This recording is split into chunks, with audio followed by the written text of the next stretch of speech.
कहते हैं कि प्रथम करी हरि माखन चोरी, ग्वालिन मन इच्छा पूर्ण कर आप भये ब्रज खोरी।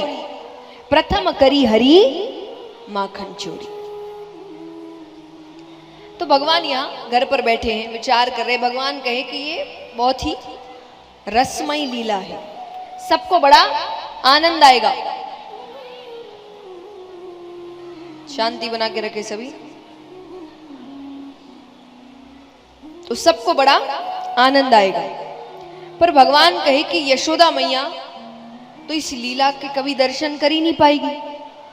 उन्हें तो हमेशा उल्हाने सुनने को मिलेंगे, तुम्हारे बेटे ने ये कर दिया, तुम्हारे बेटे ने वो कर दिया। तो ऐसा क्या करूं कि इस लीला के पहले दर्शन ही यशोदा मैया करें।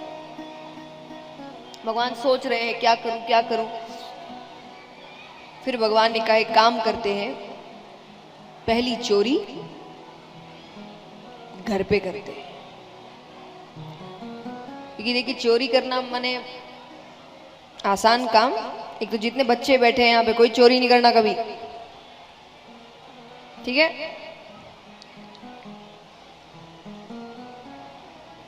लेकिन फिर भी कहते ना कि अच्छा चोर कौन, अच्छा चोर कौन, जो पकड़ा ना जाए। पकड़े गए तो क्या चोर। तो भगवान को लग रहा है पहली बारी चोरी करने अगर पकड़े गए तो बदनामी हो जाएगी। लोग कहेंगे जब करनी आती नहीं तो करी क्यों। घर पे पकड़े गए तो कोई भी कहानी बना लेंगे। तो भगवान कहे घर में पक्को हो ये के बाहर करने जाऊं। तो उन्होंने दोपहर का समय चुना। दोपहर में सब सोते थे, माखन के कमरे में जाते हैं। पहले दूध दही माखन का इतना काम होता था कि माखन का भी एक कमरा होता था। तो माखन के कमरे में गए, एक हांडी अपनी ओर खींचते हैं, नवनीत निकालते हैं। नवनीत यानी माखन का गोला, नवनीत निकालते हैं।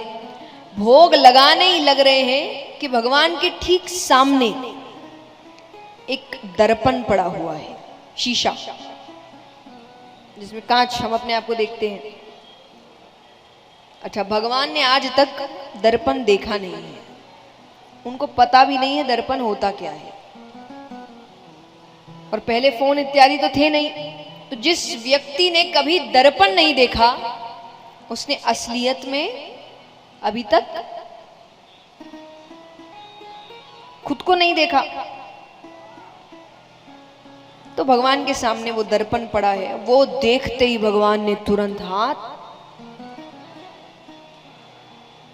भगवान कहे अच्छा ये माता बड़ी होशियार है। माता ने माखन की रखवारी के खातिर एक छोरो पहले से ही खड़ो रखो है और ये चुपचाप मेरी चोरी देख रहे है। भगवान कहते देख तू भी छोरो मैं भी छोरो, तो मेरी चोरी मैया से मत कही है, क्योंकि जो माखन है ना ये मैं अकेले नहीं खाऊंगा तो ये भी खवाऊंगा। ये कहकर भगवान ने हाथ आगे किया कि ये ले खा ले। अब भगवान ने हाथ आगे किया तो उस प्रतिबिंब ने भी हाथ आगे किया। भगवान के हाथ में माखन, उसके हाथ में भी माखन। भगवान कहते अच्छा अब मेरी आत्मा ठंडी है गई। मैं सोच रहा तो मैं ही एक चोर हूं, तू तो मेरे से भी पक्को चोर निकलो, तेने पहले से ही माखन ले रखो है।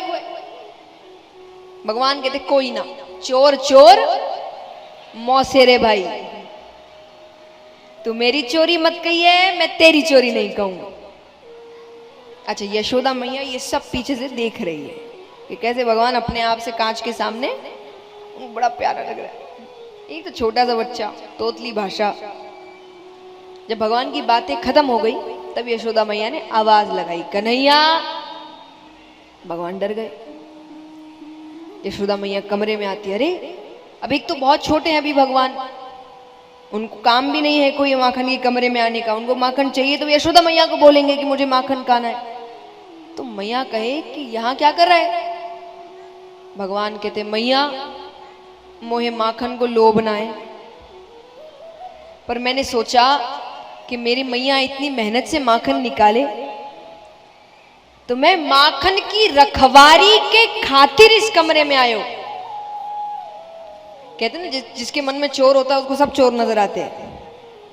तो भगवान को डर लग रहा है, भगवान को लग रहा है कि पहली बार ये छोरा मिला है, क्या भरोसे के लायक है, कहीं इसने कुछ कह दिया तो भगवान को लग रहा है ये कुछ कहे इससे पहले। तो भगवान कहते हैं कि मैया मैंने सोचा कि मैं माखन की रखवारी के खातिर इस कमरे में आयो। तो मैया ने कहा कर ली रखवाली?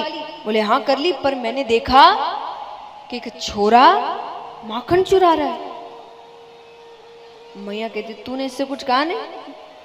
बोले मैया मैंने कहा कि तू क्यों माखन चुराए, तू मैया से मांग ले। तो मैया ने कहा तो उसने क्या कहा?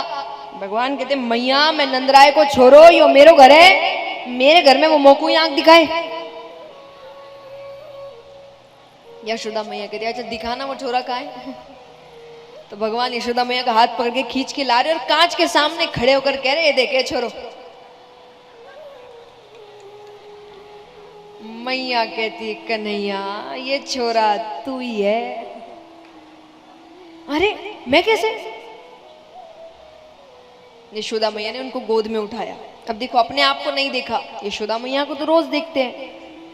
तो मैया समझा रही है कि देख मैंने तुझे गोद में उठाया तो उसकी माता ने भी उसको गोद में उठाया, लेकिन उसकी माता का चेहरा और तेरी माता का चेहरा एक कैसे?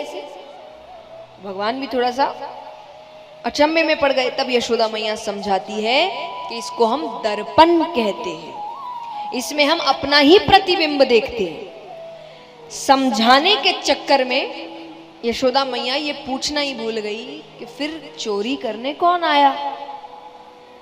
जब लड़का एक ही है तब तो मतलब चोरी करने यही आया, पर वो दिमाग से उतर ही गया समझाने के चक्कर। और एक यशोदा मैया की एक और आदत थी, भगवान जब भी ऐसी कोई प्यारी हरकत करते ना तो वो हर घर जाती थी, ब्रज के हर घर, और जाकर बताया आज कन्हैया ने इतनी प्यारी हरकत की है।